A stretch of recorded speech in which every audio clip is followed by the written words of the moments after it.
Samantala, mga ka-RSP, patuloy ang paglalayag ng malikhaing kwento ng mga Pilipino sa Cinemalaya 2025 na may temang layag sa alon, hangin at unos. Tampok muli ang mga mapangahas na pelikulang nagbibigay boses at kulay sa ating lipunan. Yes, at kaugnay niyan, makakasama natin ngayong umaga ang ilan po sa mga direktor na bahagi ng kompetisyon na sina Sir Dustin Celestino ng habang nilalamon ng Hydra ang kasaysayan, Miguel Lorenzo Peralta ng Please Keep This Copy at si Sir Nonilon Abaw ng Bloom Where You Are Planted. Magandang umaga po at welcome sa Rise and Shine Pilipinas, mga sir. Good morning. Good morning po.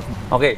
Pag-usapan po natin yung mga isinabak ninyong mga pelikula, no? Ano po yung inspiration behind these movies? Yes. Yung sa akin, yung habang nilalamon ng Hydra ang kasaysayan tungkol to sa mga Pilipino na naghahanap ng katarungan, kabuluhan at katotohanan habang napaliligiran ng kasinungalingan. Kasi tungkol siya sa historical distortion and disinformation. Oh. So napapanahon. Napapanahon. Well, Director. Oh, ako naman, I'm actually a film student actually. And this film, Please Keep This Copy, gawa ko po siya for finals in my experimental film class under Ma'am Sari Dalena, who's also contestant here sa, filmmaker in Cinemalaya Dispatch. Yung inspiration ko po nung ginawa ko po to, nalaman ko po kasi na yung high school ko po ay magiging co-ed na dating all-boys school. At gusto pong sana gumawa ng pelikula na ma-encapsulate yung memories ko po and fun experiences nung panahon yun bago mawala po yung culture of the all-boys school. So kinuha niya na yung pagkakataon, ano? Well, Direct Noni. Yung sa ako naman po, about siya sa mga yung inspiration ko, yung mga farmers na Cagayan Valley. Kasi may time dati na nag-work ako sa Cagayan. Kasi lagi ako sumasakay ng bus.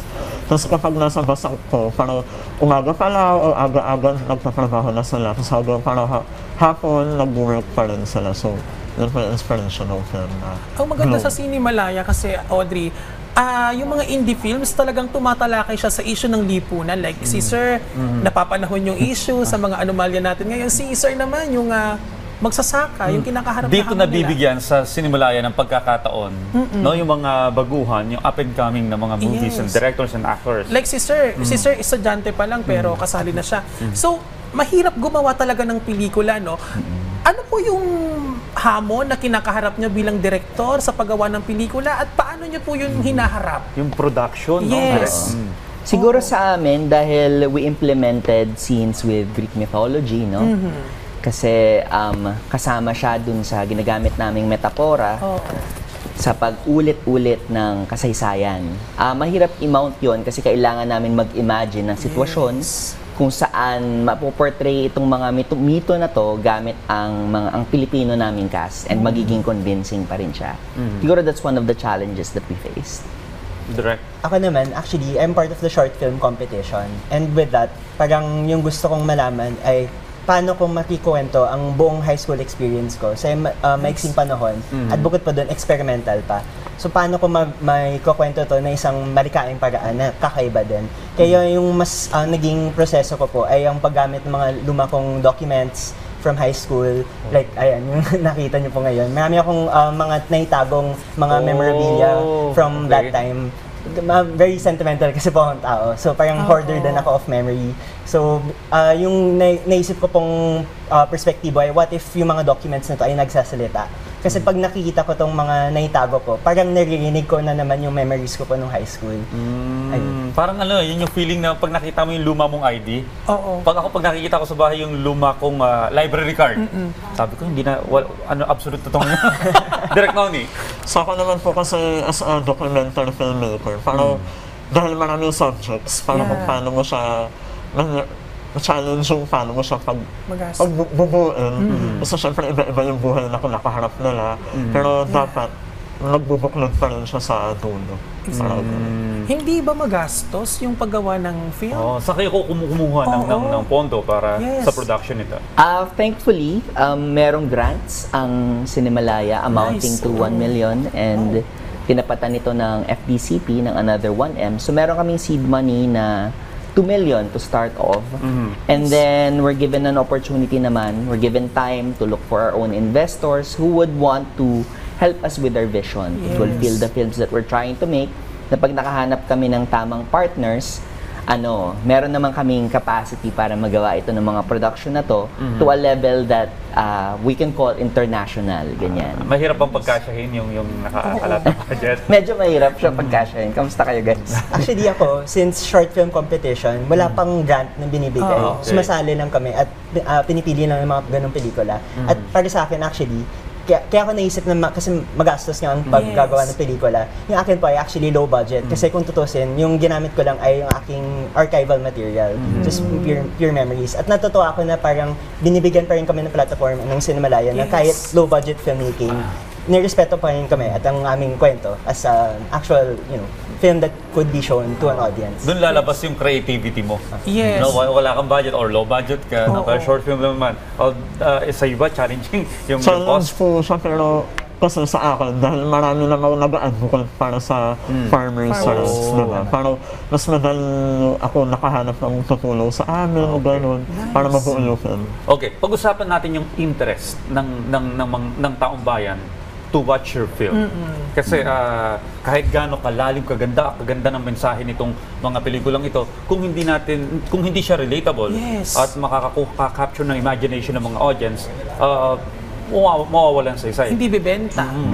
So paano nyo ito in-address? Sa akin yung siguro pwede nilang i-look forward to yung fragmented relationship natin with history, no? Kasi lahat ng individual naman, kahit pare-pareho tayo ng geopolitical history, dahil lahat tayo taga-Pilipinas, may kanya-kanya tayong kasaysayan ng pamilya natin, mga sarili nating trauma at pinagdaanan.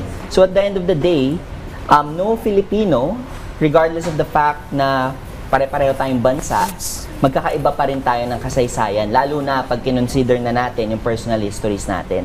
So itong pelikulan to tungkol talaga dun na may mga kwento tungkol sa memory, sa trauma, and sa history. Direct? Para sa Please Keep This Copy naman, yung pinaka na-enjoy ko kasi habang ginagawa ko pa yung pelikula ay yung actual audio recordings na ginamit ko nung panahong yun.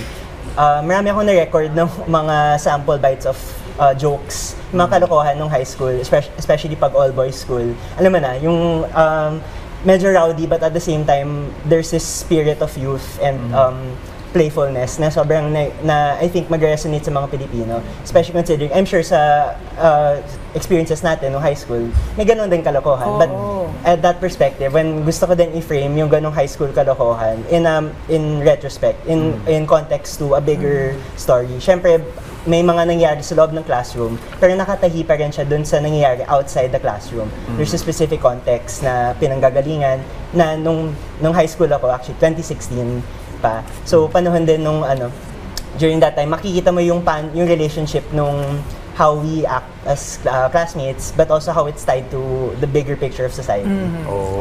Direct mo niyo. Sa akin naman po sa film kasi parang nakikita mo kung paano hindi tayo hiwa-hiwalay. Kung paano magkakaugnay yung mga buhay natin, gano'n. Yung buhay ng mga magsasaka, kaugnay din siya ng buhay natin dito sa Manila. Kasi ang maganda kasi ngayon, talagang tinatangkilik na rin ng mga Pilipino yung mga indie films, documentary, hindi lang yung mainstream. Kumbaga lumalaban na rin sila sa mainstream no? Well, isa sa bucket list ko yan na matutong mag-direct ng mga film na yan. So, good luck sa inyong mga films and sana mas lumaki pa yung mas makakapanood dito, no? Mas malawak na audience. Alright. Good luck. Maraming salamat po, Direk Dustin Celestino, Direk Miguel Lorenzo at Direk Nonilon Abaw sa pagbabahagi po ng inyong kwento ngayong umaga. Maraming salamat. Maraming salamat din po. Thank you.